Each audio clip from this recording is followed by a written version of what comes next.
smartphones and how many of those will purchase your app.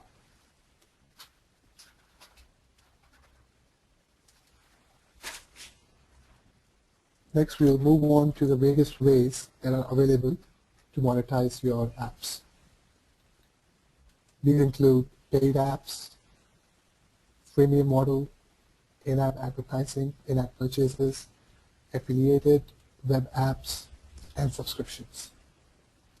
So first we will take a look at paid apps. This is the classic and proven monetization method, well known both by the users and publishers. Some apps priced below $1 have had a staggering success. The model is very straightforward. The revenue is proportional to the downloads. 70% of the revenue generated goes to the developer and 30% is kept by the platform owner, such as Apple, Google, or Microsoft. Pricing can be different from one OS to another, such as certain apps are priced at $1 on the Apple platform, but they are charged about $3 on Microsoft Windows platform. Some users may be reluctant to buy apps, mainly on Android, if these are paid apps. Because on Android you can find plenty of free apps that have in-app advertising implemented in them. With paid apps, you are less likely to reach a lot of users because of this.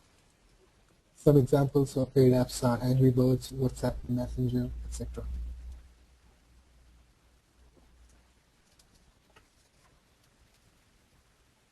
The next business model that we will look at is the freemium model. This very fashionable business model trades digital content for real money. It is based on Apple's in-app purchase or Google's in-app billing, which can be implemented in both paid or free apps. Thus, developers can tune their business model at best. According to a study by Distimo, the freemium model is also the most effective model that is available on Android.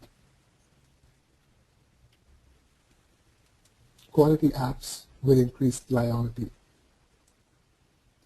which will in turn increase profit. In-app content that is offered by the app must be worth its price.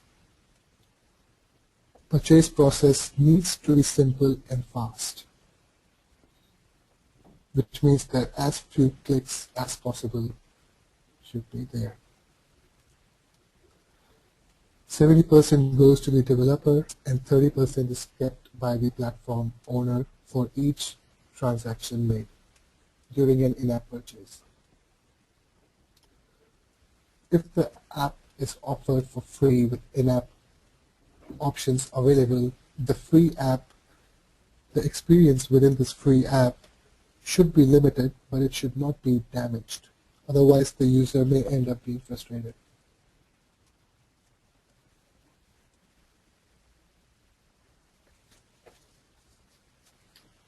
The next business model we'll take a look at is in-app advertising. Often in the form of a banner or an interstitial, ads are used by developers who want to spread their app as largely as possible, but still get some income. Mobile advertising companies mostly pay by the click, so you need a lot of downloads to make any sizable money.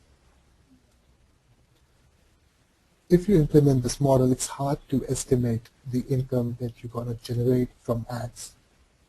But on average, a user who downloads a free app with in-app advertising will give you $4 during the lifetime of the app on an average. Ads must not alter the user experience. There should not be slowness or misclicks because of these advertisements in your app.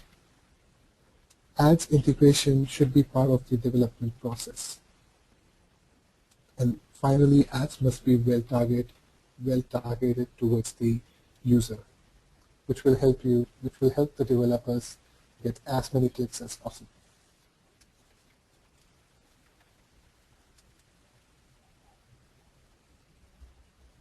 The next model that we will look at is in-app purchases.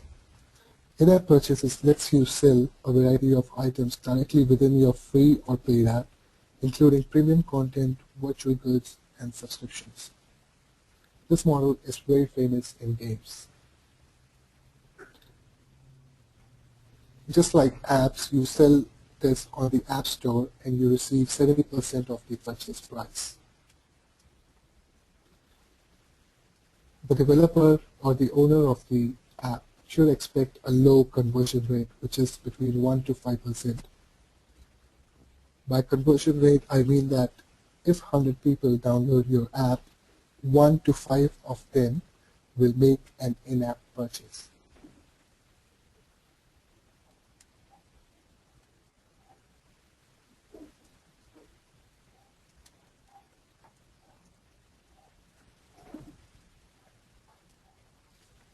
The next business model we'll look at is affiliated web apps.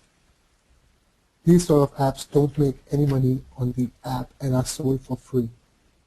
Profit or revenue is generated using the service or the content that is offered by the owner. This sort of model, as I mentioned before, is good for content or service-based apps. Money is made on the service or content offered by the owner and not by the app. A good example of this is Evernote. This way, Evernote was able to reach more customers on the mobile platform as well as the web platform. The downside of this business model is that it requires double work because you would be creating a web app plus a mobile app.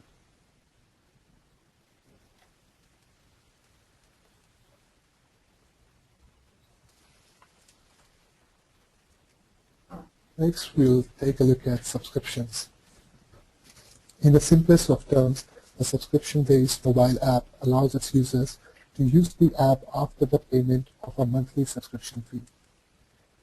It's not necessary that it should have a monthly subscription fee. It could be quarterly, annually, fortnightly, etc. It's up to the developer. Mostly news-related websites, online magazines and comics, and some of the types of subscription-based mobile apps. Moreover, currently in the online market, there are some gaming apps that are available on subscription basis. Certain games launched by the Big Fish Games fall in this category. Again, conversion rate is low on this business model.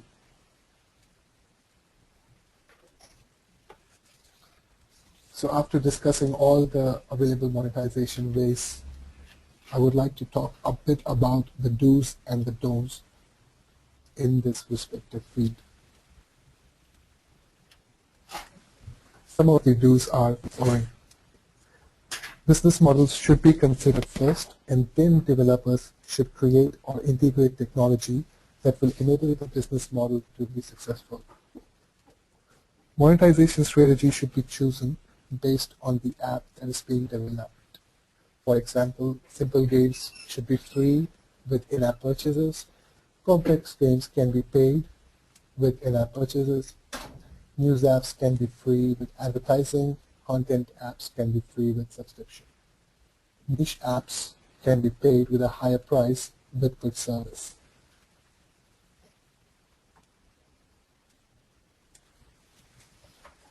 This brings us to some of the don'ts.